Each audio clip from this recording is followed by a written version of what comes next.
బులెటిన్లో breaking news చూస్తున్నా. Moinabad drugs కేసులో పోలీసుల విచారణ కొనసాగుతుంది. ఈ కేసులో ఇవాళ కస్టడీ పిటిషన్ దాఖలు చేయబోతున్నారు పోలీసులు. మాజీ ఎమ్మెల్యే పైలట్ రోహిత్ రెడ్డితో పాటు మరో 2 నిందితులను కస్టడీకి కోరబోతున్నారు. ఇప్పటికే మొయినాబాద్ డ్రగ్స్ కేసులో 3 నిందితులను రిమాండ్కు తరలించారు పోలీసులు. ప్రస్తుతం నిందితులు చెంచల్గూడ జైలులో రిమాండ్లో ఉన్నారు. ఇదే అంశానికి సంబంధించిన పూర్తి అప్డేట్స్ మా కరెస్పాండెంట్ కిరణ్ అడిగి తెలుసుకుందాం. కిరణ్, మాధవి, మొయినాబాద్ డ్రగ్స్ కాల్పుల కేసుకు సంబంధించి రిమాండ్ లో ఉన్న 3 నిందితులని కస్టడీలోకి తీసుకునేందుకు మొయినాబాద్ పోలీసులు ఈ రోజు కస్టడీ పిటిషన్ దాఖలు చేయబోతున్నారు. అందుకు సంబంధించి ఇప్పుడే అంటే నిన్న కాల్పుల ఘటనకు సంబంధించి కూడా పూర్తి స్థాయిలో దీనికి సంబంధించి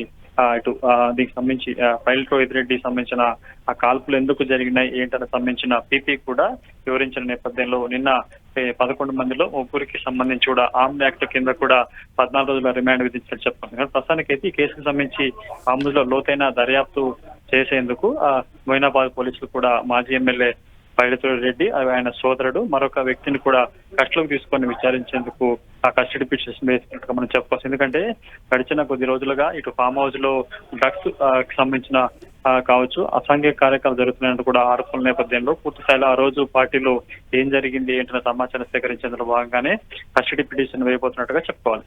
రైట్, థాంక్యూ కిరణ్.